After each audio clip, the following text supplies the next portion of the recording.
Hey guys, Linda Vater here. I am working out in my yard today and I'm trying to get my chores done pretty quickly for two reasons. Number one, my football team is getting ready to play, and number two, we've got a storm just about to come through. So I'm trying to get my pruning done on this gorgeous Chinese snowball viburnum, and here's why. I want to share with you kind of a design that I've got in mind for next spring. So what I'm trying to do is get a little bit more light to this area underneath the viburnum. So I'm thinning out some branches, raising up the canopy a little bit, and also kind of removing some unwanted plants that I've got back in here. And the reason I'm doing that is because I'm going to plant a combination of tulips, daffodils, and crocus in this area for next spring. Now, even though it is football weather, it is still way too warm to plant.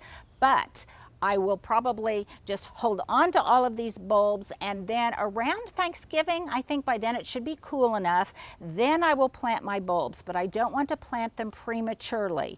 Until I do that, I'm just going to keep all of them from my Breck's order in a cool, dark location until I'm ready to plant. So here is what I've got in mind, and I think it's going to be really spectacular underneath this viburnum.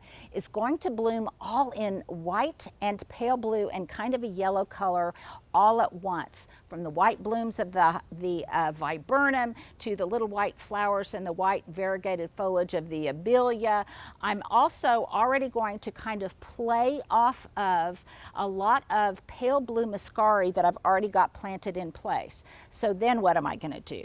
Well, my Breck's bulb order came last week. Again, I'm keeping them in a cool, dark place until it's time to plant, but I'm going to plant kind of a montage of tulips, daffodils, and crocus.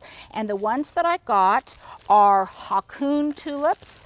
I got some Ice Age tulips, some Mount Hood daffodils. I got some white favorite daffodils. And then in the foreground, I'm going to plant right at the very front, I'm going to plant some Jeanne d'Arc crocus.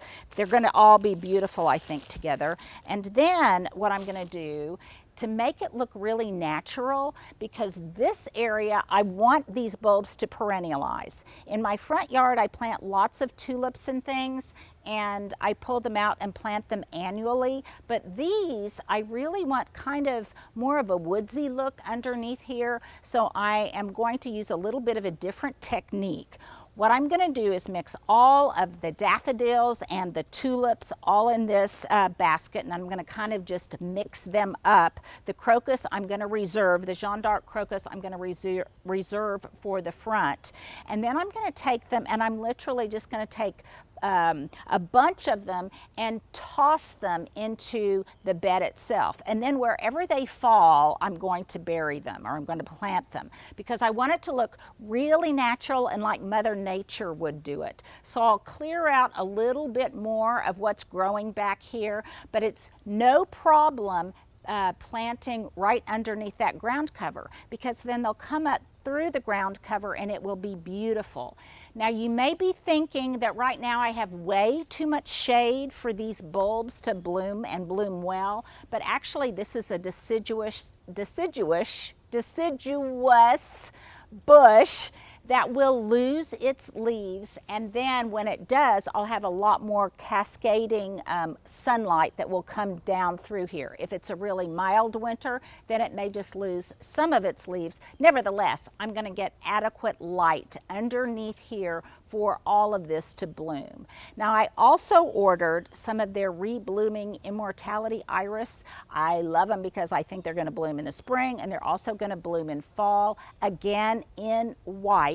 And I also ordered some lilies. Let's see, white carpet border lilies. I believe they're an Asiatic. I'm going to plant them in a different area. Actually, it's in an east-facing flower bed. These bulbs too will come up and grow through the foliage of the shrubs and things that are already in place. They'll look beautiful in the spring when I have this kind of white montage, really romantic vibe going. But then the iris, the foliage will look great during the summer, even when it's not in bloom. And the lilies, of course, will kind of pick up the blooming show after the tulips and the daffodils and the crocus are finished blooming. So there's going to be kind of this rollout, this cascade of white blooms that I think is going to be really stunning. Now, in general, if you're wondering how to plant, you're going to plant each bulb about 2.5 times the height of the bulb, regardless of the bulb size. So the daffodils will be planted the most deeply, then the tulips, then the other minor bulbs. You're going to want to make sure that you dig up the soil and make sure that it's loose and friable for drainage. I may add some, I think they sent me some bulb food, so I may amend the soil a little bit at planting time with some of that bulb food.